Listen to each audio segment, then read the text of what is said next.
4 February 1965. Dearest Suzie, how are you and the boys getting along? Things are pretty quiet over here right now. This is the Oriental New Year season, and an unofficial truce has been called for a few days. We are still working with our usual missions, but no troop lifts. Last night I had OD, so I was up all night. Then this morning I took a flight for 2 hours, so I didn't get to sleep till 2 o'clock this afternoon. So I just passed out for a few hours. I'm afraid this will be a real short letter, but at least you will know that I'm thinking of you all. As I am all the time. Time seems to be dragging on me again, and it seems as though it is forever till I get to come home. I love you all very much. I will try to write a better letter tomorrow when I'm a little more awake. All my love. Bill. Poppy had 2 letters addressed on the 4th. I doubt that they were both written that day. More likely, he got one of them wrong, and it was actually the 2nd, or the 3rd, or the 5th. Either way, I'll read both today. Here's the next one. February 4, 1965. Dearest Suzie, sorry I waited so long to write, but I was kind of waiting to get a letter from you, and I haven't. It's not your fault, though. They haven't gotten any in the last 2 days. You remember I was worried before I came over here about having to take a check ride when I get back to the States to renew my instrument ticket. Well, I don't have that problem now, at least. I will have until March 16th, 1966 to renew it. I went out yesterday with an examiner and flew Hood for an hour and a half and renewed my ticket. I was sure glad to get that out of the way. We also had an awards ceremony yesterday afternoon, and I got my first air medal. Things are pretty quiet now. We had a troop lift today, but it didn't amount to very much. I will start to work in our armed platoon Saturday morning. I'm sort of looking forward to doing something different. I'm going to quit for tonight. I love you very much and can hardly wait to get home to see you all. Just think, we are almost halfway. All my love, Bill. P.S. I still didn't get that camera back. They are evidently sending it by boat mail. Would you mind sneaking me some of those slides we made before I left of you and the boys in the next letter you write? Love, Bill. If you haven't listened to the past few episodes yet, you'll likely be a bit lost for the rest of today's episode. Long story short, I've split up a piece of writing of mine, and I'm presenting it across a few episodes. I recommend going back and listening to the earlier part. Anyway, here's Finding My Grief, Part 4.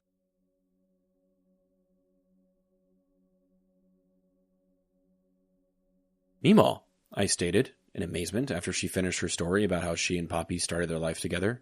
How come I've never heard that before? She laughed to herself. I guess no one's ever asked. Well, thank you, I replied. So why did he join the army? As you know, his family was very poor, and he was the oldest of 7. He didn't want to be a dairy farmer like his father, and he had an uncle that told him the best thing to do would be to join the service, so he did, even before he graduated high school. Just left straight from Sanford and never looked back. It actually took months after we got married for him to tell the army to send his paychecks to our bank account. As soon as he joined the service, he sent all his money to his mother to help with his siblings. He loved his parents and wanted to do whatever he could to help them. We just needed the money more since we wanted to start our own family. Wow. I didn't realize he cared that much about everyone. Mimo laughed. Oh yeah. We almost didn't get married since I was a Yankee, Hungarian, and a Catholic, but Mrs. Lowie could see how much Pop wanted to marry me and eventually gave us her blessing. Especially after I let her teach me how to cook. Mr. Lowie, on the other hand, loved me from the start. They were great people. And sorry, Al. I don't remember what his favorite book was. Okay, I responded. Well, what was it like when you had your kids? Kid number 1. Well, we had the first just before Germany, soon after we got married, but we quickly returned to the U.S. after. Pop was an officer at the time and got promoted to being a drill sergeant.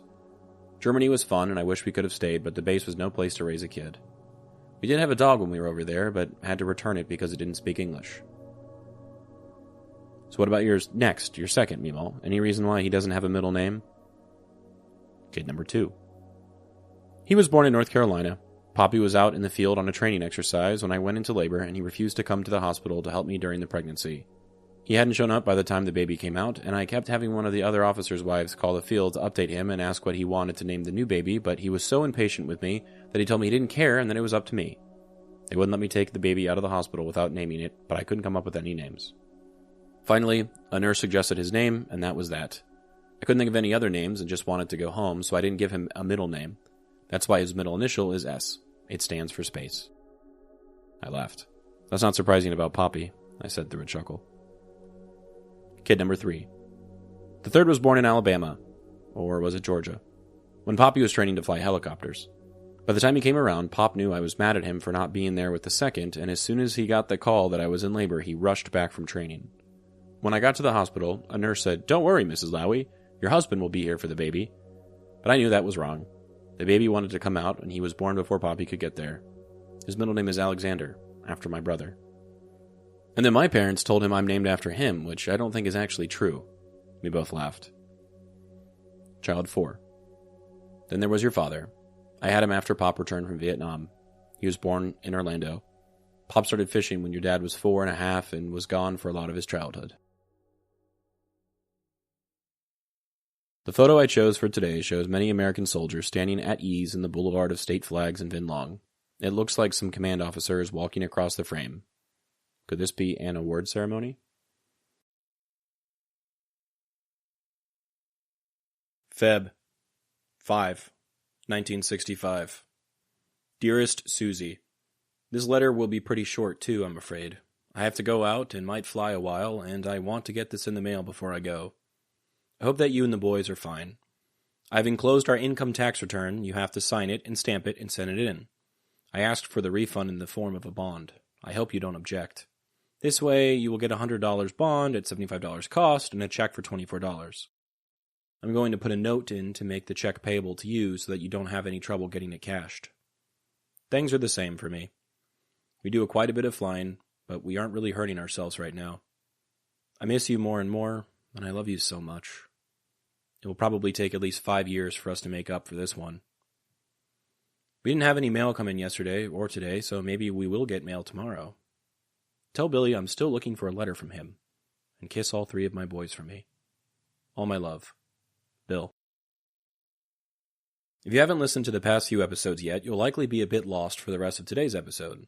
Long story short, I've split up a piece of writing of mine, and I'm presenting it across a few episodes. I recommend going back and listening to the earlier part. Anyway, here's Finding My Grief, Part 5. Wow, okay, I said. And what was Poppy like to each of them? Would you say they were all treated differently? Absolutely. How so? Child 1. Well, Billy was the oldest, and we definitely spoiled him. We still had money then, and when he was the only child, we gave him everything. Pop always expected great things out of him, since he had it so much easier than we did when we were growing up. Pop would discipline him sometimes, but he wouldn't really hurt him that much at first. He would buy Billy little army outfits and encourage him to join the military, too. We could tell Billy was kind of nerdy, too. He didn't do great in school, but certainly always passed his classes. Child 2. The next was treated much differently than Billy. You know he's dyslexic, so he had a learning disability. At first, we didn't know that, and the people at his school thought he might have been stupid. He was almost sent to a school for the learning disabled. When Pop found out, he thought he was just lazy, and he beat him so bad. He'd smack him in the knuckles with a ruler or make him hold his thumbs out on the table and smash them when he was doing homework and got an answer wrong. Even after we got the specialist to say that he had a learning disability, Pop didn't want to believe it. Pop always called him fat and stupid and believed it. I had one of the doctors tell me that he was smart but just couldn't read like you or me, and that if he got a job doing something with his hands, he'd excel. Child 3. The third was a different story entirely. He was always so weird as a kid and didn't mind getting in trouble. He'd always pick fights with his brothers. Hell, one time he picked up a spear that Poppy sent us from Africa and threw it at his older brother. Thankfully, he missed. When I tried to break up the fight after, they broke my ribs. He was always misbehaving, and whenever Pop was home, he'd beat him so badly you almost wouldn't believe it. There were times Pop would hit him so hard I'd have to put lotion on his legs and back to help make his skin feel better. I think he became so afraid of Pop that he always tried so hard to make Poppy proud because he was so afraid. Child 4. When your dad was born, I told Pop that I'd kill him if he ever laid a hand on my baby, and he never actually hit him. He went really easy on your dad too, especially after your dad had that grand mal seizure and almost died. We don't know what we'd have done if we'd lost him.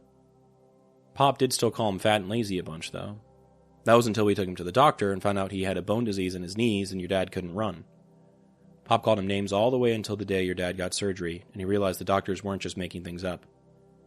He felt bad after, but obviously never apologized.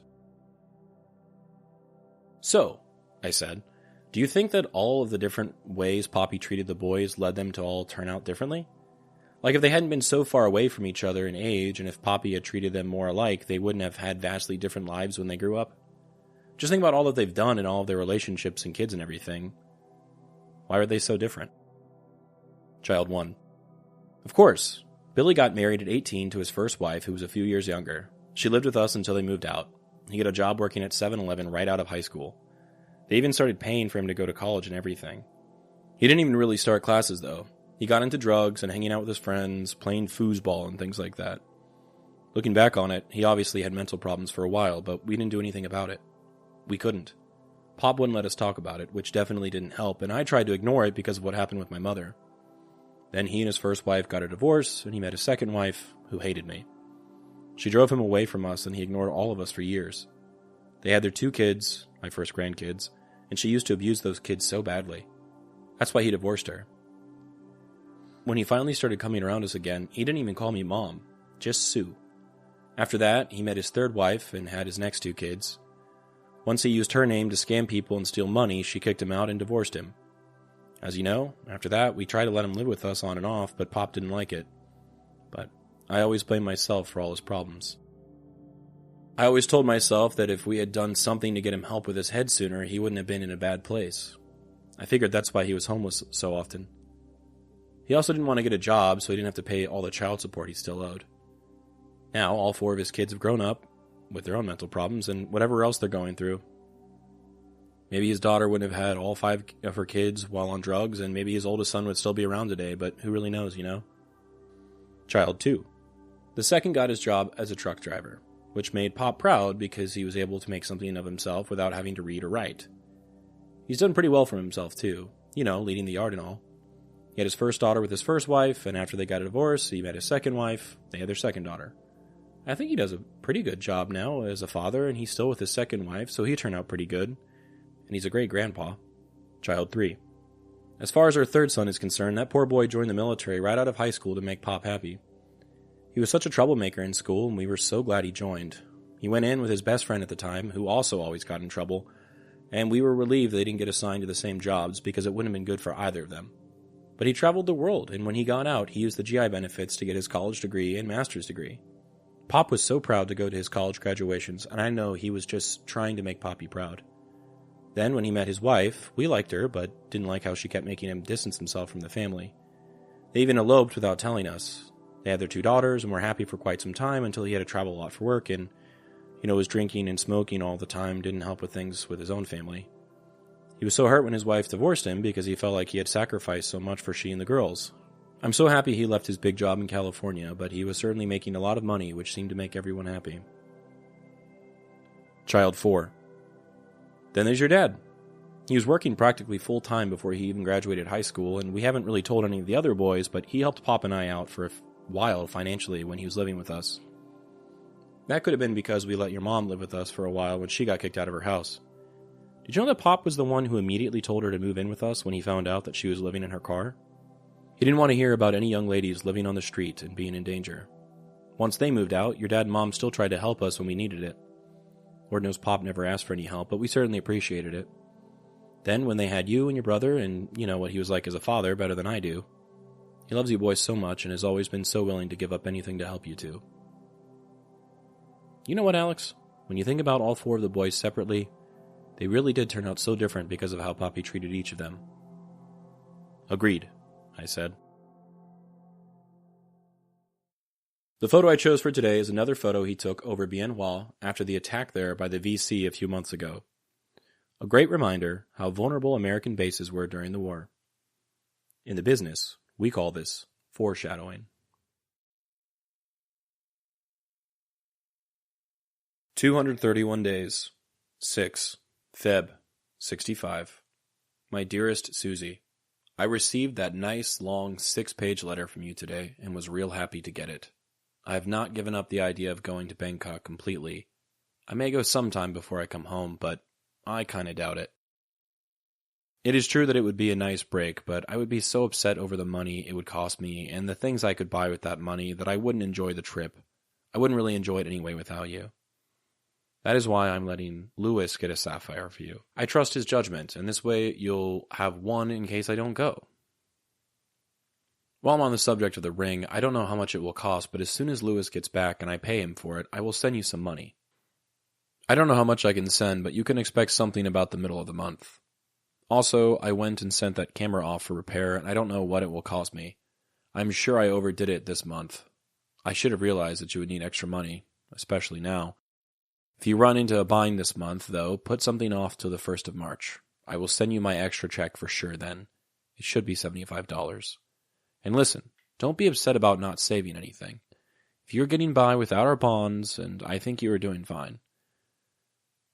I told you before that all I want you to do is live till I get back. Remember that it costs a lot extra living apart like this. And you are keeping up our bills.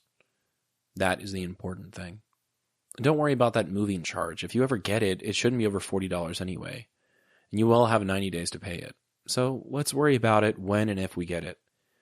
Besides, I'll get it myself when it comes. So you just relax and go on the next 7 months like you have the last 5. You are doing fine. You never did tell me what you want to do about going to Hawaii. Let me know so I will know how to plan, and whatever you say is fine with me. As far as the officer club, why don't you go out to McCoy and find out what I need to do to get you a membership? If they have any forms, just get them and send them to me. You may not need anything. I might have given you the wrong impression about the chow here. Things are bad, but we manage. I haven't really lost any weight. Did Jimmy come home this month? How are my folks getting along? They don't write much, or often. And that's where the letter ends. The next page of this letter was likely lost. If you haven't listened to the past few episodes yet, you'll likely be a bit lost for the rest of today's episode. Long story short, I've split up a piece of my writing, and I'm presenting it across a few episodes. I recommend going back and listening to the earlier parts. Anyway, here's Finding My Grief, Part 6.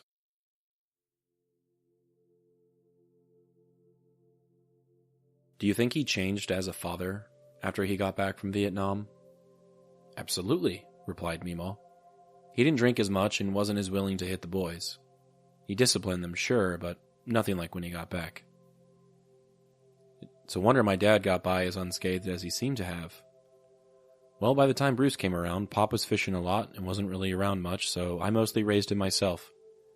Your dad was the only one born after Pop was over in Vietnam, and I think Pop was just tired after that. I don't know. It was a long but happy 55 years. Please don't forget just how close we all were when Poppy and I were living off of Redfern. Your uncle and his family might have been living in California, but everyone else got to visit often, and we had so many wonderful times together.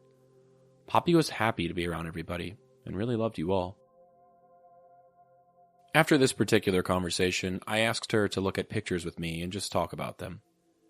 First, we looked through her many photo albums which sat perpetually on her coffee table in the den, typically used as conversation starters for visitors. We came across photos of the trailer when they first moved up, before all the work was done to it. The elephant joke about Poppy quickly rang in my head. Why did you guys move up here in the first place, if we had such a great time in Orlando? Why leave? Because, she replied. He didn't want anyone to see him weak. He loved you kids. He didn't want to leave you, but he couldn't stand the thought of you seeing him struggle, and when he started to get really sick, he was determined to leave so you didn't see him that way. He was always really harsh on himself, saying he was good for nothing or useless. I always had to tell him he wasn't. He'd just get down on himself sometimes and talk about himself like he was worthless. I almost refused to go. I didn't even pack any of my stuff up until the morning your uncle came to load up the moving truck with our stuff. I realized I couldn't change his mind. Her response left me speechless. Do you think his time as a soldier had anything to do with him being like that? Of course, she replied. He wanted everyone to think he was big and strong and put together. That's how officers always had to be. He didn't fool anyone, though. Even before he got sick, he was 6 feet tall and only 120 pounds. He was the only man I've ever heard of that was too skinny for the military uniform after he got out. So why is there the elephant joke? It was easier for him to say that than tell people he was scared. Next, we started walking through the trailer until we got to Poppy's old bedroom. I saw all of his stuff still sitting on the nightstand and the pictures of his parents still hanging on the walls. His wallet was still tucked away where he last left it, almost 10 years before. At the foot of the bed sat Meemaw's slippers. I never asked her why she slept in that room. I always told myself she was sleeping there for some grand romantic purpose, perhaps to make up for all the nights they couldn't sleep in the same bed due to his nightmares, trying to get back something that was taken from her long ago. Or maybe just to feel close to him again, to feel the faded outline of his body in the springs. "Why do you sleep here?" I asked hesitantly, expecting a beautiful answer, an explanation like one of the ones in my head. "Because I'm an old lady and I live alone in the middle of nowhere, and this room is closest to the front door. If someone tries to break in, I want to be so close I can hear them and call the police." My grandiose ideas were shattered, knocked away by the sheer force of practicality. "Besides," she added, "I've heard that a lot of wives in a lot of different cultures sleep in their husbands' old beds. I guess I'm just doing what all women do." Her answers slightly restored my intrigue and suppositions.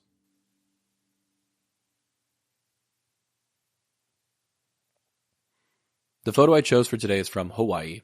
Poppy mentions a possible trip there once again, so I figured I'd include one of the photos he took when he stopped over there. It depicts a car speeding along the road, passing a storefront for Japanese Airlines, Dairy Queen, a footwear store, a jewelry store, and some business called Lindora at Waikiki. That is how I am confident in stating that this photo is from Hawaii. Mimo will correct me if I'm wrong, but I'm pretty sure they don't actually take the trip to Hawaii together that they talk about.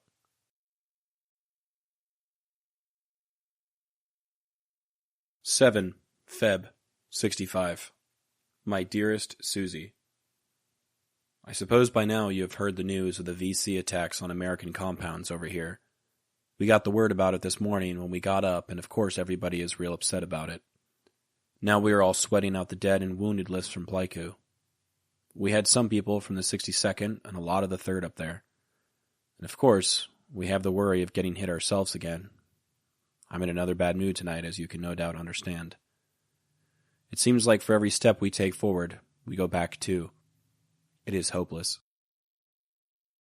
And on top of everything else, Charlie was a bad boy today. He's been running loose around here, and everybody plays with him, but he has learned how to open the doors on most of the hooches. So today he got in one of them while we were all out and made hash out of somebody's. Today was my first day off this month, and it wasn't actually a day off. I had to go out this morning and give 2 check rides, so I flew about 2 hours. I guess the holidays are over now. We have a big troop lift tomorrow. I have a pretty good setup in my room for coffee now. I keep a jar of instant, and I scrounged up an electric coffee pot that works, so I keep hot water in it all the time.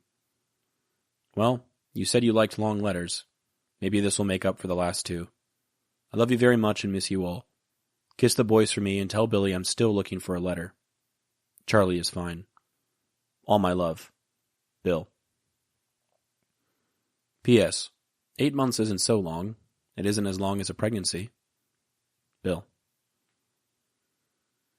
In this letter, Poppy wrote home to Meemaw with a heavy heart. News had just reached him about the Viet Cong attack on American compounds in Pleiku, and the weight of it was settling over his unit.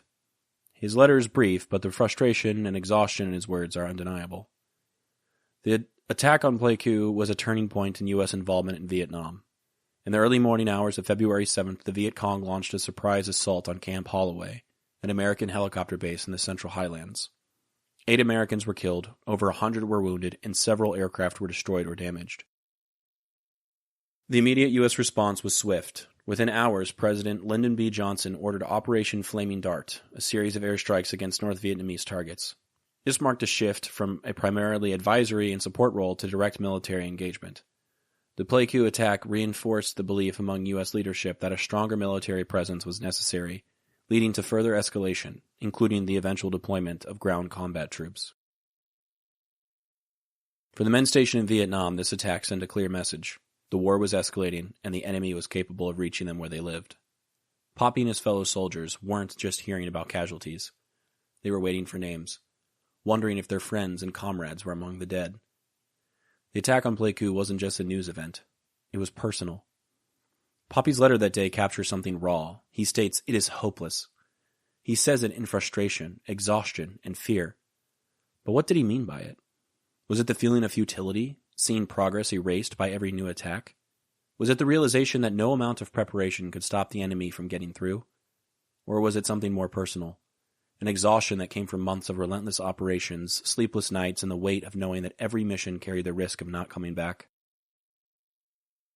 The attack on Pleiku also came at a time when U.S. soldiers were starting to feel the wear of the war. They weren't just fighting an enemy they could see, they were fighting uncertainty, shifting strategies, and a growing sense that victory, as they had originally imagined it, might not be possible. Poppy wasn't the only one who felt this way. Many veterans would later talk about the slow realization that Vietnam wasn't a war with a clear end. As the conflict dragged on, hopelessness settled into the minds of many soldiers. Some kept going out of duty, some out of camaraderie, some simply because there was no other option. Even in his fear, Poppy keeps going. He writes about his unit's upcoming mission, about his makeshift coffee setup, and about his love for his family. Even in his darkest moments, he finds small ways to stay grounded. This letter is a reminder that war isn't just about battles, it's about the people caught in them, dealing with the emotional and mental toll of it all. If you've been following along with Dearest Suzie, you know that Poppy's letters have shifted over time. Some days he's lighthearted, others he's frustrated. This letter, written on the day of one of the most pivotal attacks in early 1965, is one of the more revealing ones. It shows us what war feels like in real time, when the news isn't just headlines, it's something you're living through. We have to wonder how many times that day he asked himself, "Are we next?" The photo I chose for today shows Charlie climbing up someone's pants. According to Poppy, he was a bit of a base mascot, and people would often play with him to distract themselves. Though he caused a lot of trouble for Poppy, making hash out of people's living quarters, I hope he was able to bring joy to some of the guys as often as he could.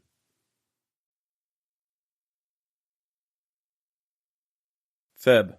9, 1965. Dear Suzie, I received 2 letters today, one from you and one from your mother. Your mother thanked me for the package and told me the other things she wants from here. Then your letter telling me all the things you want. I have already checked on the perfume over here, and I guarantee you, you don't want any of it. It is cheap, but it's made in Vietnam and smells terrible. If I ever find any real French perfume, I'll get you some. As for a jacket with a helicopter on it, I had already planned on bringing one for each of us and the boys when I come home. Evidently, you don't pay much attention to the letters I write you. I distinctly remember telling you what I put in for when I put in my preference sheet. I put in for MacDill Field or Fort Dix. I don't want to go straight from here to Germany. In fact, I don't care if I never leave the States when I get back. Another thing, I spent one whole letter on the subject of your meeting me in Hawaii. You never bothered to answer. As to the subject of your smoking, I certainly can't say anything against it if you want to smoke, and I remember suggesting a long time ago when you wanted to lose weight that smoking would do it. But you don't need to lose weight now. So I can't say I'm overjoyed at the idea. You mentioned that now we could sit and smoke together. We don't need anything else in common. My love for you and our 3 fine boys are all that I ask that we have in common. But, like I say, if you want to smoke, I certainly can't say anything about it, as much as I smoke. But don't say you are doing it, or do it just so we will have something to do together when I get home. Believe me, we will have plenty of things to do together. Well, I guess that is enough complaining. I suppose you know about the trouble we have had over here. Sok Trong was hit. An outpost about 1.5 miles from here was hit at the same time. We sat out in our helicopters on the runway watching the shooting. We were all scared to death that they were going to hit us next, but they never did. But it is still hard to relax around here. We all know that we are overdue to be hit. This is the only airfield in Vietnam that has not been hit yet. Anyway, I guess I will stop complaining for one time. I guess you can tell the kind of mood I'm in. We are on the 15 standby to evacuate this area, and every time I hear the least noise, my heart stops. I love you very much, and I miss you and the boys, who you didn't even mention in your last letter. Very much. All my love. Bill. If you haven't listened to the past few episodes yet, you'll likely be a bit lost for the rest of today's episode. Long story short, I've split up a piece of my writing, and I'm presenting it across a few episodes. I recommend going back and listening to the earlier part. Anyway, here's the conclusion to Finding My Grief.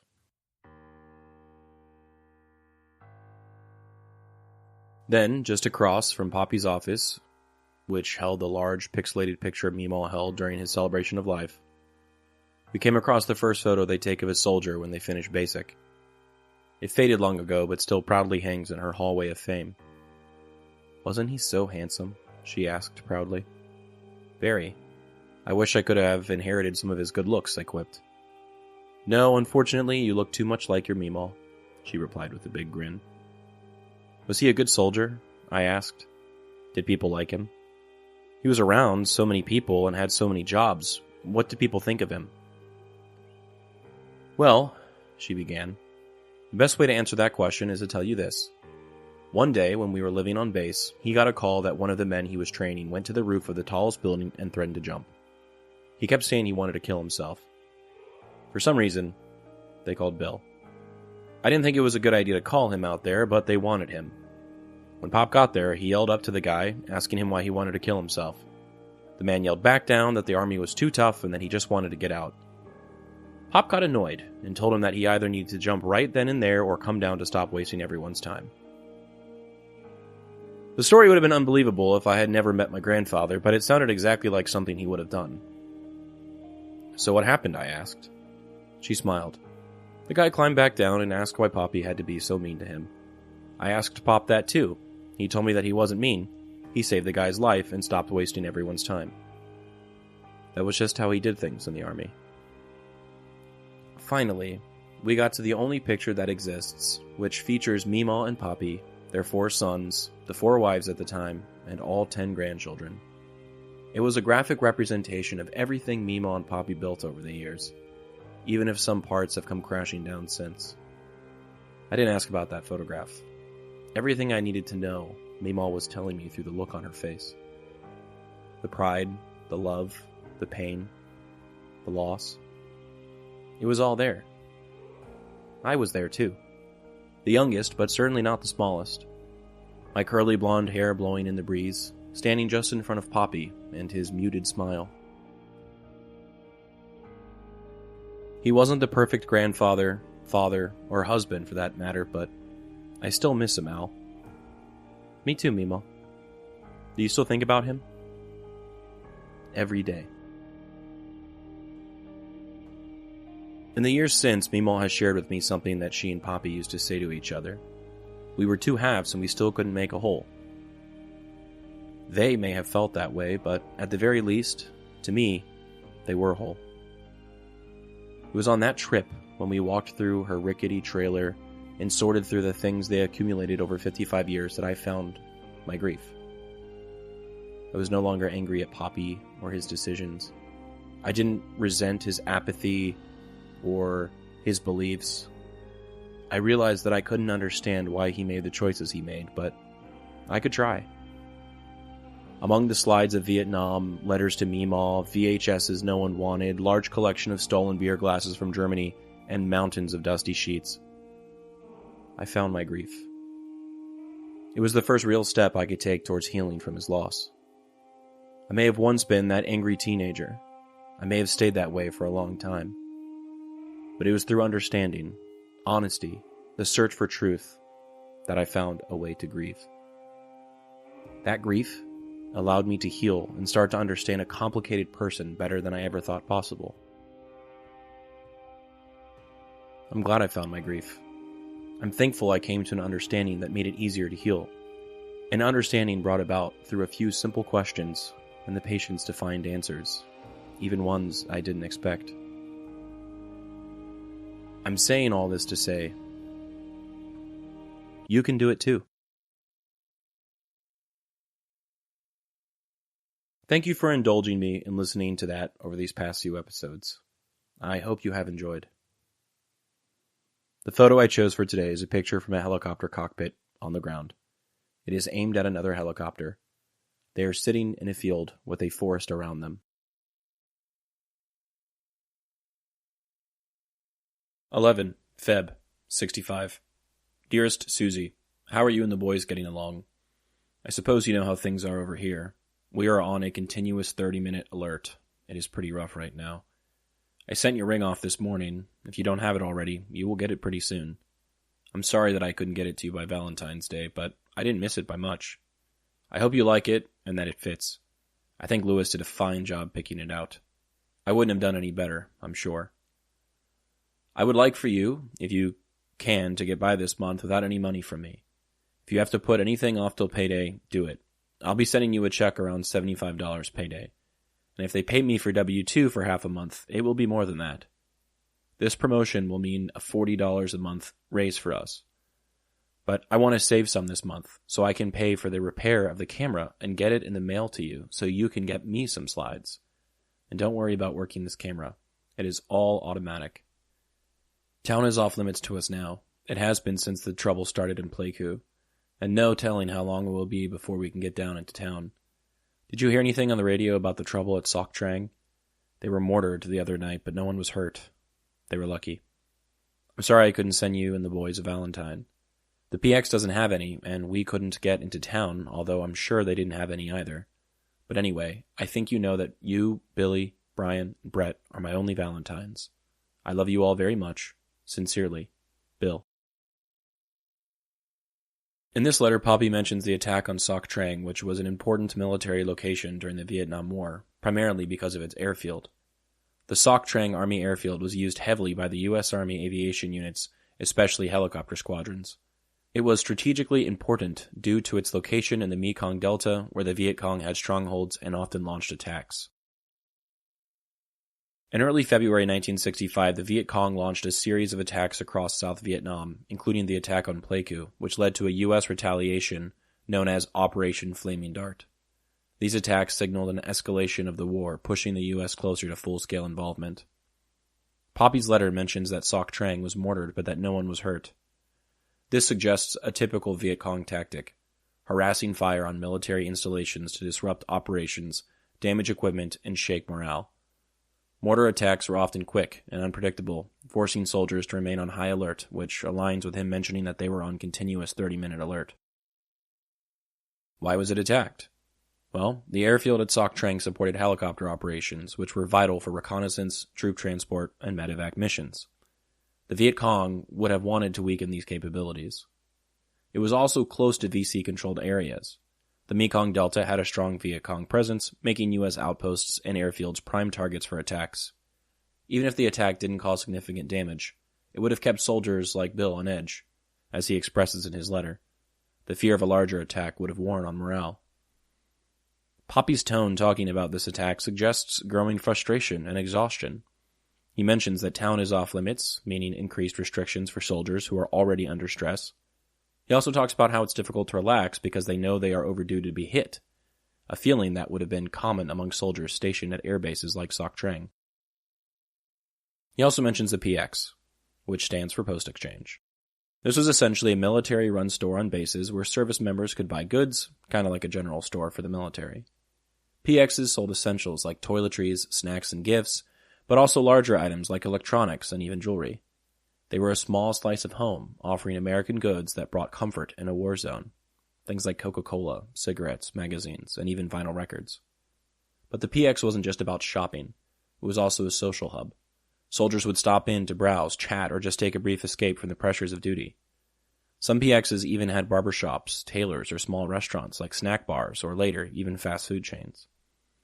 Since Bill mentions not being able to buy a Valentine's gift, it's a reminder that even the PX had its limitations. When town was off limits, soldiers lost access to more personal shopping options, making it harder to send meaningful gifts home. And not all PXs were the same. Bigger bases had better stocked stores, while remote locations might have had only the bare essentials. In some cases, higher-ranking officers had access to better goods, leaving enlisted men with fewer options. The photo I chose for today depicts a hand-drawn sign from Sok Trang, featuring 5 different graphics. It has text that reads 121st Aviation Company. Welcome to Sok Trang Army International Aerial Port. Elevation plus or minus 2 feet. The famed Sok Trang Tigers.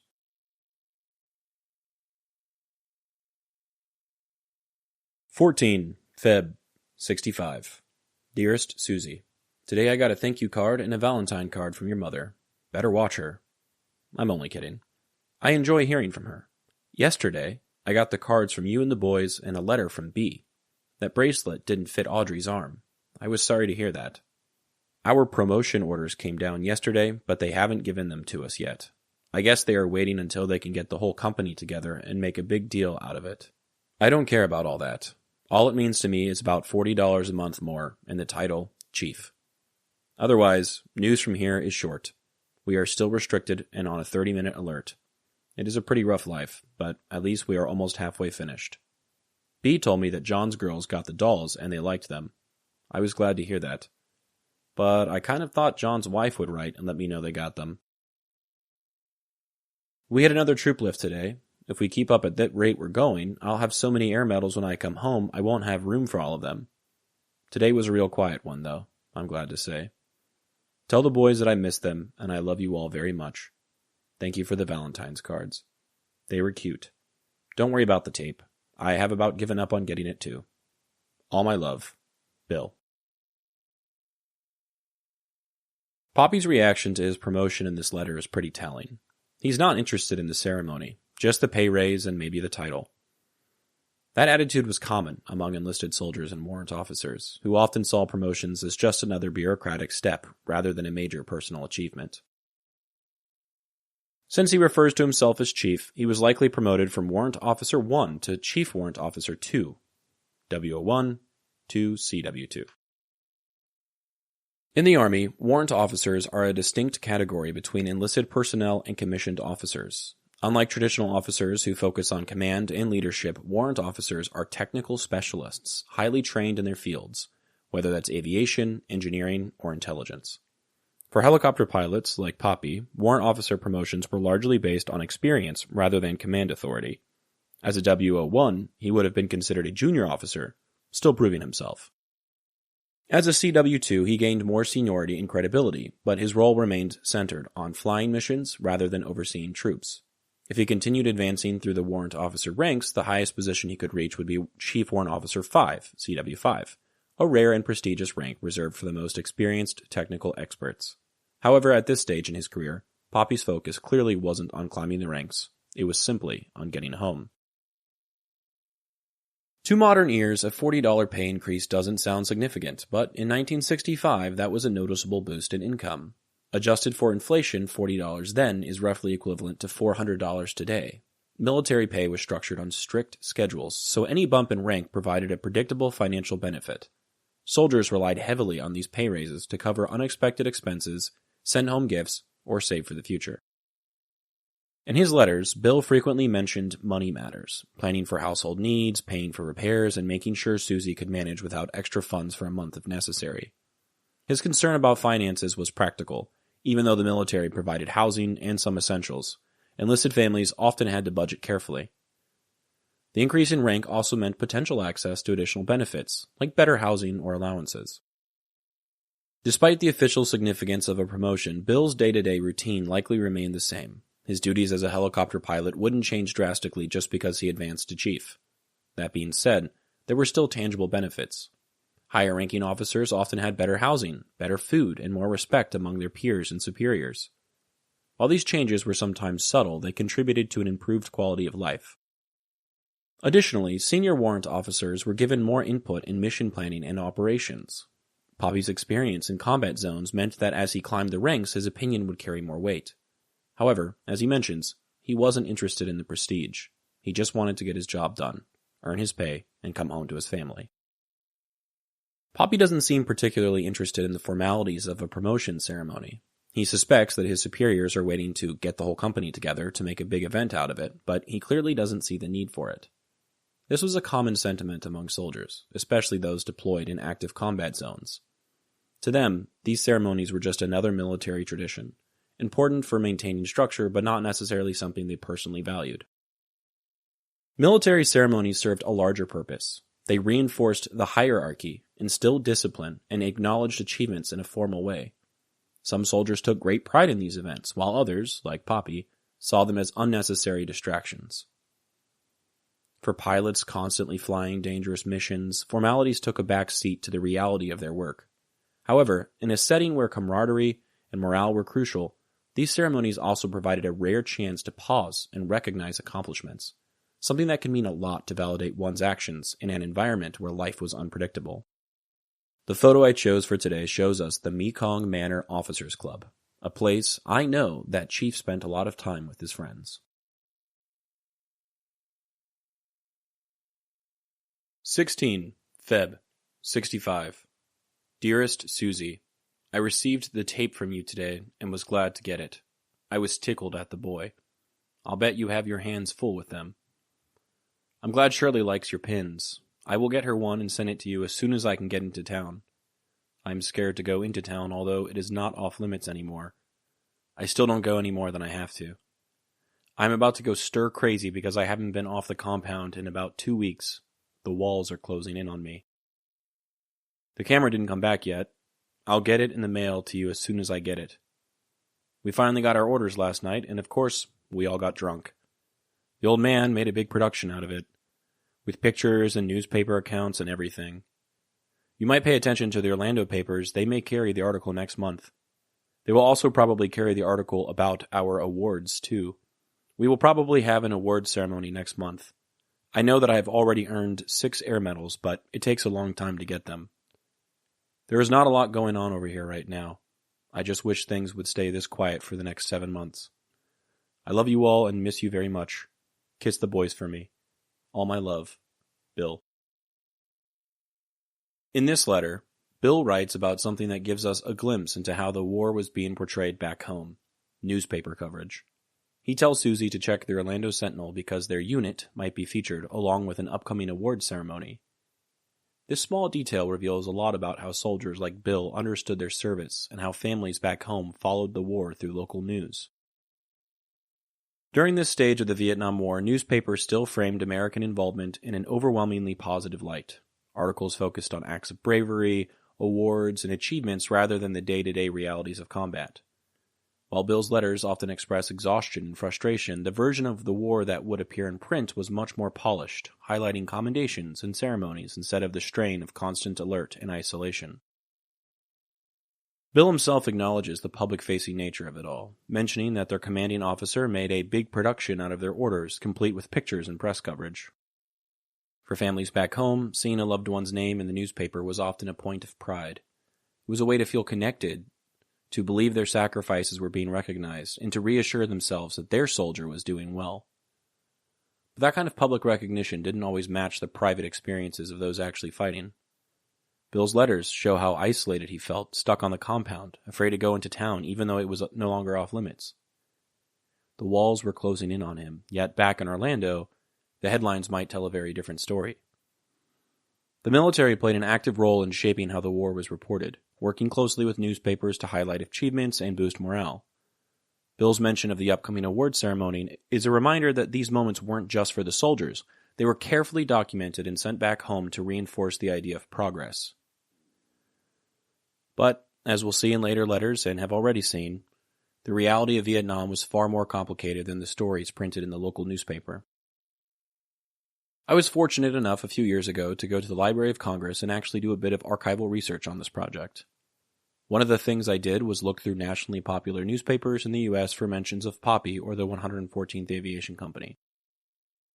I didn't find the one mentioned in this letter of the Orlando Sentinel. The only mention of Poppy I found anywhere was in the Chicago Tribune. They were doing a day in the life of a soldier and mentioned him as a helicopter pilot on a radio. Maybe I'll read it to you all on the show one day. The photo I chose for today reflects a slice of daily life for Poppy as a soldier, not one likely seen in American newspapers. It shows 2 women washing clothes on a patio outside. Behind them is a gate with sandbags stacked around it. Above them are white shirts hanging on a clothesline to dry. Once again, we see the dynamic relationship between the soldiers and people who lived nearby the bases. They hired these women to do their laundry. These women could have been VC agents or spies in contact with the very people who were mortaring nearby bases. They also could have just been trying to make an honest living during a time of war where their usual means for income had evaporated due to the danger. Who knows?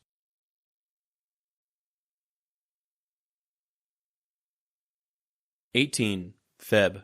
65. Dearest Suzie, I received a letter from you today, and I was very glad to get it. I think today has been the blackest day of my life.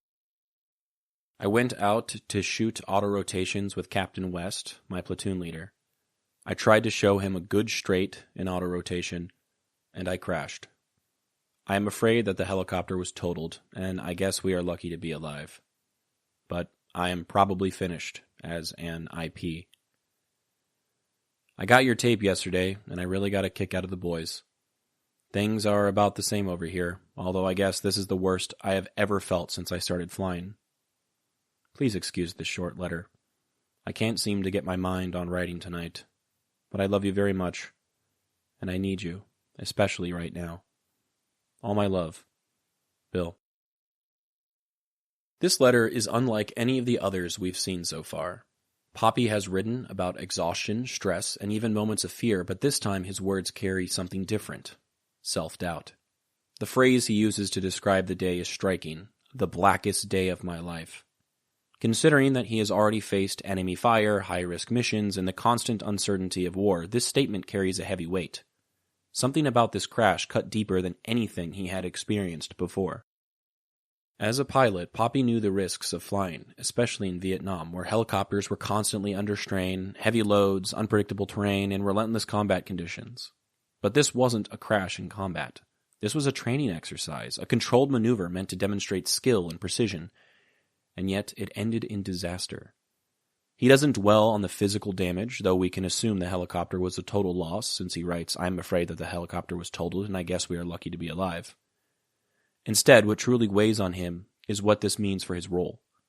Poppy was an instructor pilot, responsible for training other aviators, and his fear isn't just about the accident, it's about what it might cost him. I'm probably finished as an IP. That sentence alone tells us how much his identity as a pilot and teacher mattered to him. It wasn't just a title, it was something he took pride in. If his leadership no longer trusted him to train others, what did that say about his abilities? What did that say about him? His confidence, something so crucial to a pilot, seemed shaken for the first time. Poppy has been through combat, through dangerous troop lifts, through long days and nights with little rest. He has written about exhaustion, about restrictions and alert status, about wishing the war would stay quiet for the next 7 months. But this is different.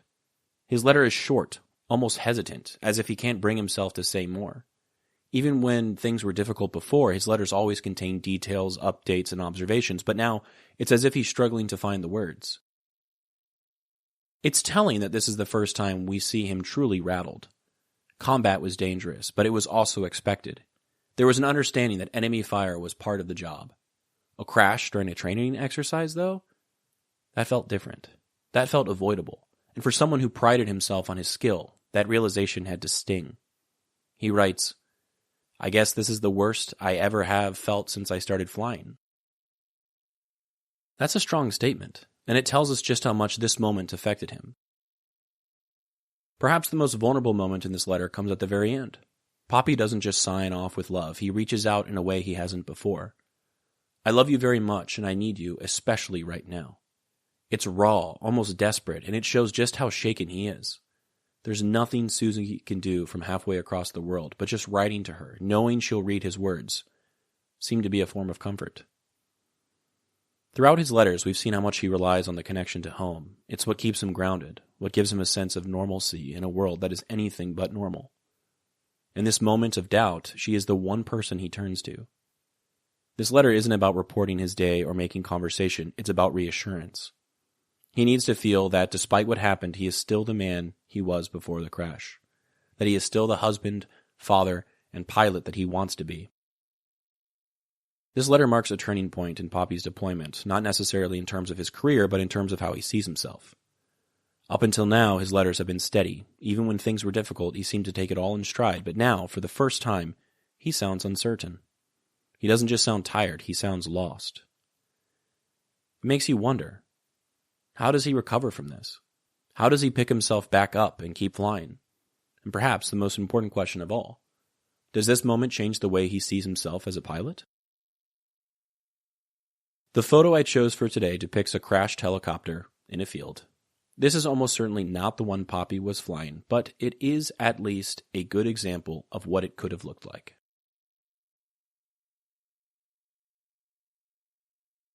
Saturday, 20 Feb. 65. Dearest Suzie, I received another letter from you yesterday in the Valentine present. I don't know why you could think I couldn't use it. I sure can. Thank you very much. That set showed real good taste, and I like it. And thank you for not sending me a shirt. I'm only joking. Well, it has been 2 days now since I sacked that helicopter up. I was so stunned for a while I couldn't figure out what happened. I just couldn't imagine something like that happening to me after 1,100 hours of flying. I voluntarily gave up my IP privileges for a while. I don't know if they would have taken them or not, but it will take a long time for me to gain my confidence back. Yesterday, I went to Saigon to get a physical. While I was up there, the army or someone tried to overthrow the government again. It was nothing unusual for the people in Saigon, but it scared me to pieces. When we got out to our helicopter to take off, there were tanks and armed troops all over the field. The tanks were all pointed at the Vietnamese Air Force area. We all got in the helicopter to take off, expecting them to try to stop us, but they even moved a tank so we could take off. It was strictly a Vietnamese problem. They wouldn't stop Americans, but they wouldn't let any of their own planes take off. The control tower operator told us that he had no idea what was going on, and we would have to take off at our own risk. We figured the best thing for us to do was get away from Saigon as soon as possible. Sure enough, we were only off the ground about 5 minutes when they closed the field completely. I guess it opened up again today. You will probably hear about it on the radio. There is never a dull moment over here. These people formed a good government the other day. I doubt very seriously if they have any power today. The Vinh Long area is pretty quiet. We didn't even have any missions today, so everybody is out right now sunbathing. This hot weather is ideal for that. As I sit here at my desk writing, I can look out my window and see our Vietnamese laborers filling sandbags. It takes at least 3 sandbags to stop a mortar round, and they are trying to cover everything here with them. They have to fill up about 2 million of them for this compound alone. Charlie is doing fine. He had me worried the other day. He got someone's shaving cream and ate some of it. It made him real sick. And I can't keep him locked up. It will cost me $2 a pound to ship him home. And time I get ready to go, he will be pretty big, so I don't know. Say hello to the boys for me and kiss them. I love you all very much. All my love, Bill. P.S. I didn't forget about sending you that camera. It just didn't come back yet. Love you. In this letter, we see that Poppy is still reeling from the helicopter crash, and it's clear that the shock hasn't worn off. He writes, I was so stunned for a while I couldn't figure out what happened. That feeling of disbelief is powerful. This wasn't just any mistake, it was something that completely shook his confidence after 1,100 hours of flying. When someone with that much experience suddenly faces failure, it's not just about the immediate consequences, it's about questioning everything they thought they knew. His decision to voluntarily step back from his instructor pilot role is especially telling. He's not sure if the Army would have stripped him of the title, but he removes himself from the position anyway. That suggests he isn't thinking about punishment, he's thinking about trust, both in himself and from others. How do you regain confidence after an incident like this? How does it affect the way you see yourself as a pilot? The 1965 South Vietnamese coup was part of the ongoing political instability that plagued South Vietnam during the Vietnam War. On February 19, 1965, a group of dissident officers led by General Lam Vam Phat and Colonel Pham Ngoc Thao attempted to overthrow the ruling military junta headed by General Nguyen Khanh. Their opposition stemmed from dissatisfaction with Khan's leadership, particularly among Catholic officers who felt marginalized under his rule. The coup unfolded with rebel forces moving tanks and troops into Saigon, swiftly seizing key government buildings, radio stations, and the airport. They surrounded Tan Son Nhat Air Base, where Khan and other government officials were stationed, effectively cutting them off. However, Khan managed to rally loyal forces, particularly those under General Nguyen Cao Khai, commander of the South Vietnamese Air Force, and General Nguyen Chan Thai. With the backing of Khai's air power and mounting U.S. pressure, the coup collapsed within a day. Despite the attempted overthrow, Khan chose not to execute the coup leaders, instead allowing them to go into exile, a decision that further weakened his authority. Just a month later, on March 11, 1965, Khan was forced to resign under American pressure, paving the way for a more stable military leadership under Nguyen Van Thuy and Nguyen Cao Khai, who would dominate South Vietnam's government until 1975. The failed coup reinforced the perception that South Vietnam's government was unstable, making it harder to wage an effective war against the Viet Cong. It also frustrated the United States, which was preparing to escalate its involvement in Vietnam. President Johnson saw the ongoing infighting as a major obstacle to the war effort, as the constant coups and leadership changes undermined both military efficiency and public trust. This turmoil benefited the communist insurgency, which thrived on South Vietnam's internal divisions. Poppy's trip to Saigon for a routine physical turns into a front-row seat to political chaos. He describes the scene with an almost casual detachment, saying, "It was nothing unusual for the people in Saigon, but it scared me to pieces." That contrast is striking. Saigon civilians have become numb to coups, while Poppy, an experienced combat pilot, is on edge. The image he paints is dramatic. Tanks and armed troops covering the airfield, all positioned against the Vietnamese Air Force. What's most intense is the moment of uncertainty. He and his crew don't know if they'll be stopped. The control tower operator offers no guidance, simply telling them they're taking off at their own risk. That's an eerie statement. It suggests no one in command really knew what was happening. Poppy and his crew make the call to leave as soon as possible, and it turns out to be the right one. The airfield shuts down just minutes after they take off. That timing makes the story even more gripping. If they had hesitated, they might have been grounded in the middle of an armed standoff. His assessment of the situation is blunt. It was strictly a Vietnamese problem. He recognizes that as Americans, they weren't the targets, but the instability of South Vietnam's government made their position unpredictable. He doubts the newly formed government will last, which is a sharp insight. South Vietnam had already cycled through multiple leaders in just over a year, and it wouldn't stabilize anytime soon. Despite the drama of the last 2 days, Poppy notes that the Vinh Long area is pretty quiet. The shift in tone is almost jarring. He just survived a helicopter crash, narrowly escaped a coup in Saigon, and now he's watching his fellow soldiers sunbathe. That contrast speaks to the strange rhythm of war. One moment, everything is life or death. The next, soldiers are lying out in the sun as if they were on a beach. But the quiet doesn't mean there's no danger. He describes watching Vietnamese laborers fill sandbags, noting that it takes at least 3 sandbags to stop a mortar round, and they are trying to cover everything here with them. That's a haunting detail. It tells us just how vulnerable they feel. Every wall, every structure needs reinforcement. The sheer number of sandbags, 2 million for their compound alone, hints at the constant, looming threat of attack. This passage also speaks to the strange mix of normalcy and preparation. Sunbathing and fortifying defenses are happening at the same time, highlighting how soldiers had to balance the mundane with the ever-present possibility of violence. The photo I chose for today depicts the facade for the Saigon Tan Son Nhut Airport, the same place where the main drama occurred for Poppy.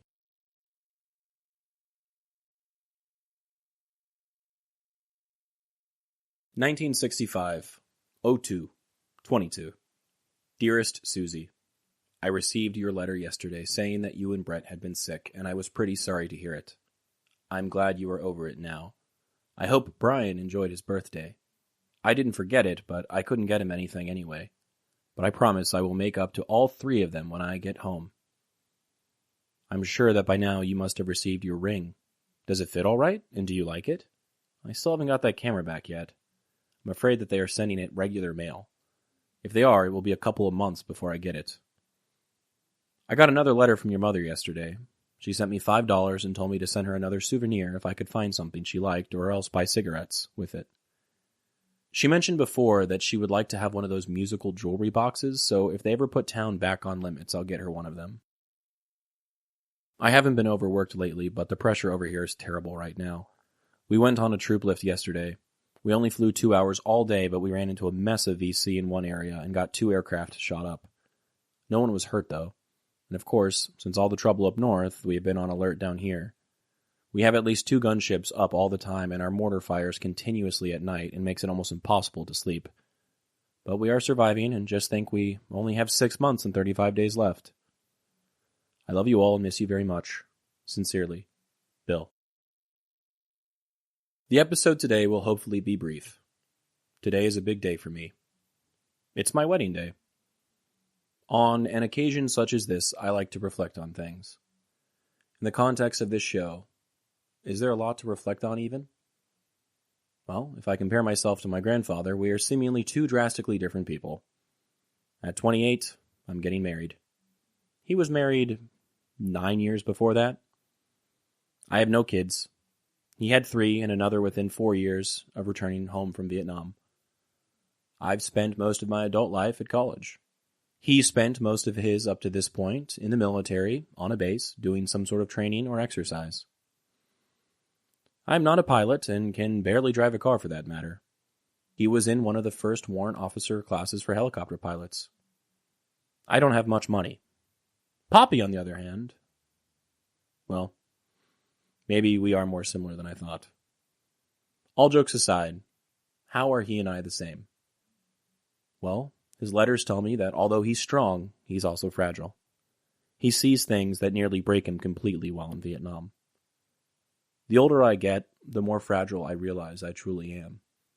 As I've noted before, when I was doing fieldwork for my PhD, I had a gun pointed at me that I didn't see. Just knowing that has really been hard for me to deal with.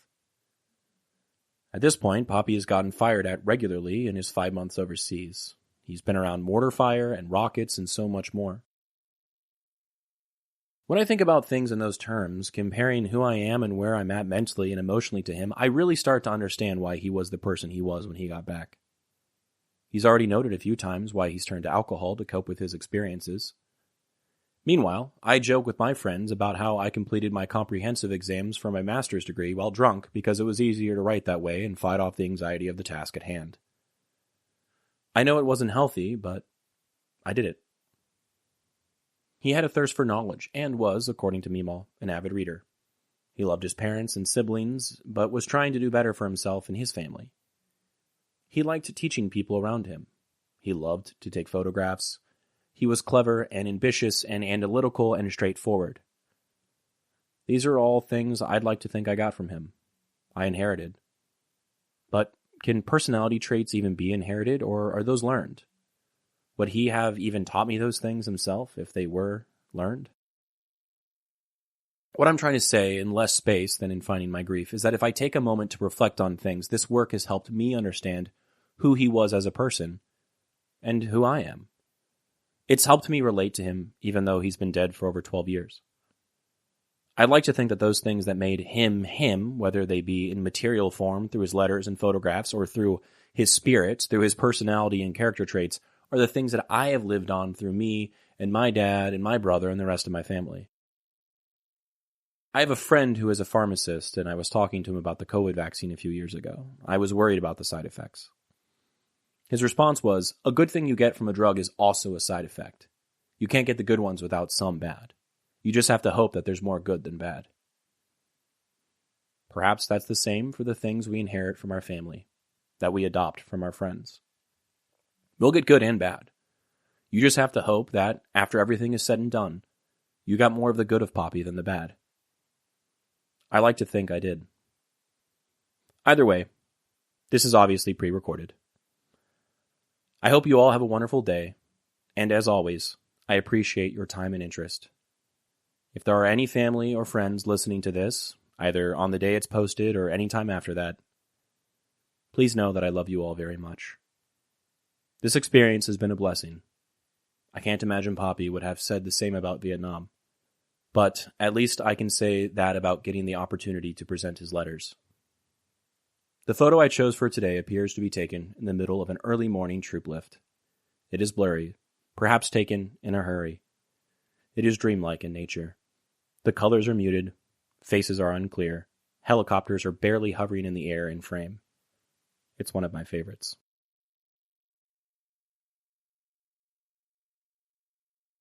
(24 Feb.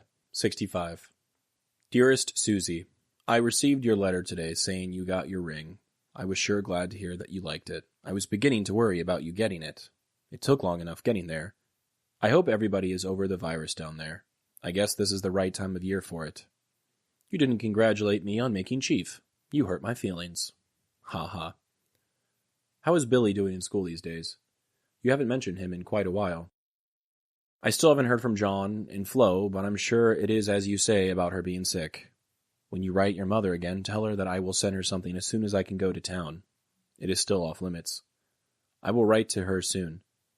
I owe a lot of people a letter right now. Your mother, my ma, and B. I still don't hear from Minnie.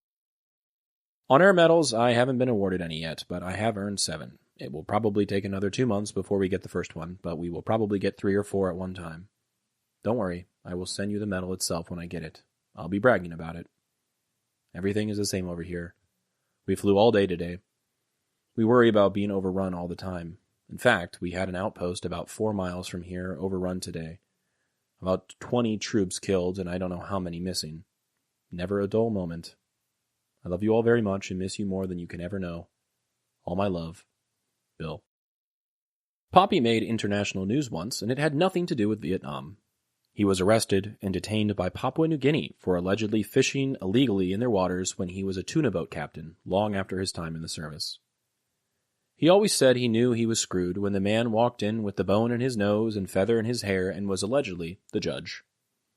That was going to be the person dealing with his case, responsible for releasing him to the U.S. and getting everything squared away with his boat, crew, and load of fish. My dad was playing touch football in his front yard with his friends when a neighbor ran outside and told him to turn on the TV onto the world news because they were talking about Poppy getting arrested. A few minutes later, the State Department called my family's house, asking for my grandmother. She was at the tanning salon she worked at to help support the 4 boys, and my dad had to relay the message when she got home that someone important needed to speak with her. At least, that's the story I was told. One day, when talking to my grandmother and father about all the pictures, letters, and everything else, my dad decided to mention his theory about Poppy, his service and his time on the tuna boat. He thinks Poppy was in the CIA.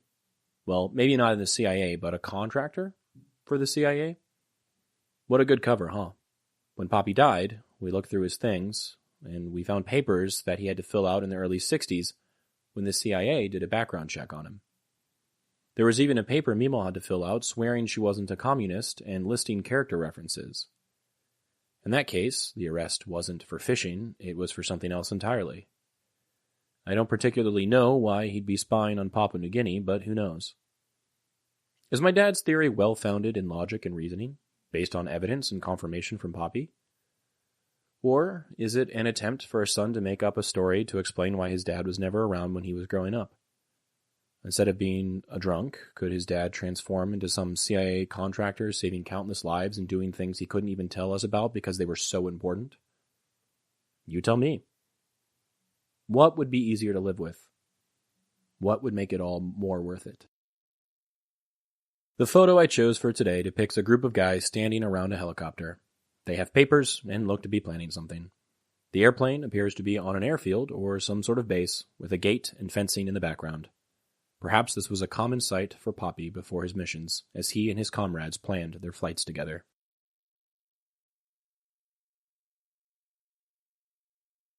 "27 Feb. 65. My dearest Suzie, I received your letter tonight and was glad to hear from you. I'm glad you told me about Johnny and that car. I was so mad I couldn't talk. You were darn right I don't want Jim to have it, as long as our names are on the contracts. No, I haven't heard from any of them. They probably would be afraid to tell me. I know that if Jim ever gets that thing out of state, I'll be stuck with it. I wrote Johnny a real nasty letter tonight. I told him that if he couldn't pay for it and couldn't get my name off the contracts, he could bring it over and pack it by the trailer, and that would be one more brother I wouldn't ever have to worry about helping again. If he gets my name off the contracts, then let them do as they please. We certainly don't need another car. I don't care what shape it's in. Enough on that. I just hope he gets my letter before Jim leaves. Well, I just went over and got paid. I have to ask a favor of you. I know that I promised to send you my check this month, but I need it. I am well aware that you need it too. Would you use whatever bonds you need this month, and I will send you my check next month? Also, next month, your bonds will double. I figured that I got a $40 pay raise, so I went and had them double our bond. But this month, 2 things hurt me. We had a promotion party which cost each of us $40. Then, since we spent the last 3 weeks on post, we played poker a lot. I wound up losing $50. I hate to have to tell you that because I know you could use that money, but it happened and there is no sense in lying about it. So go ahead and use whatever bonds you need to get by this month, and I guarantee you I will send you my check next month. I hope this doesn't upset you or put you in a bind this month. I'm glad to hear that you are all doing well, and I hope that you all stay well for the next 7 months at least. I feel sorry for you having to put up with sick kids by yourself. Things are still pretty quiet in our area. We have a little trouble now and then. This morning, for instance, I had to go into a village and evacuate some women and kids and old people that were injured by a VC mortar attack. There was a little boy in one of the groups about Brian's size. He had his left arm about blown off. That brought tears to my eyes. But the sight that will be hard to forget was an old man, about 80, who was hit in both legs. There were no ambulances left for us when we brought him in, so he had to walk about half a block, and he had no shoes at all. And the only person around to help him was a very young girl. She was supporting him the best that she could, but it was a pathetic sight. We couldn't help him, because we had to take off right away for another load. Well, I guess I have rambled long enough. In fact, I've got to quit and go to bed. We have a troop lift at 5 o'clock in the morning. I love you all very much. Kiss the boys for me. All my love. Bill. 6 months and 26 days. Poppy's admission that he lost money in poker and had to contribute to promotion party offers an intimate look at the financial and social dynamics of military life. In an environment where stress levels run high and downtime is limited, poker was more than just a game. It was a way for soldiers to unwind, bond, and maintain a sense of normalcy. But for Bill, this loss stings, especially because he knows Suzie and the boys could use that money. The promotion party also highlights an expectation within the ranks. When someone was promoted, it was tradition for fellow officers to chip in and celebrate. While it may seem like an unnecessary expense, these social events reinforce loyalty and morale among soldiers. Bill doesn't complain about it, but he acknowledges that it contributed to his financial strain. His frustration isn't just about the money, it's about feeling like he let his family down. This moment underscores the constant balancing act between duty, personal sacrifice, and the financial realities of war. The heart of this letter, however, is Bill's description of rescuing civilians wounded in a Viet Cong mortar attack. The image of a small boy, about the same size as his own son, with his arm nearly blown off, is a devastating moment.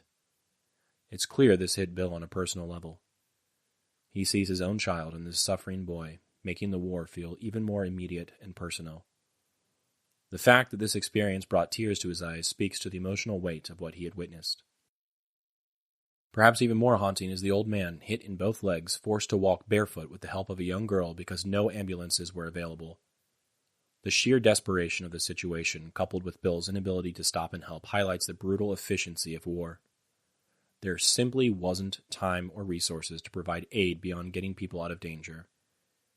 Bill's sense of duty meant he had to prioritize getting back in the air for the next group of evacuees, even as he carried the weight of what he'd just seen.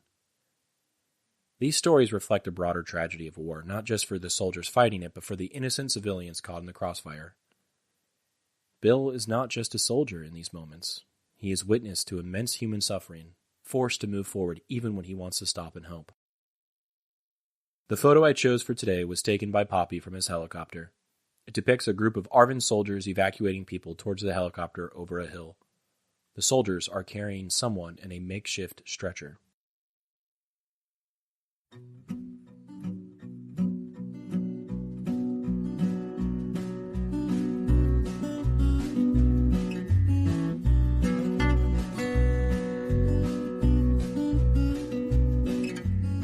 I'm Alex Lowie, and I hope you have enjoyed listening to this episode of Dearest Suzie, and receiving messages from the past that my Poppy wrote exactly 60 years ago.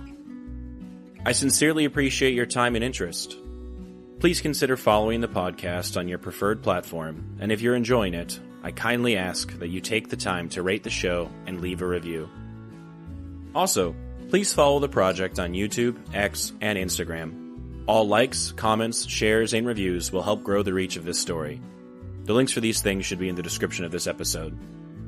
Please feel free to email me at dearestsuziepodcast@gmail.com if you have anything you'd like to say. I'd love to chat or to hear about your stories as well. Thank you for listening, and God bless.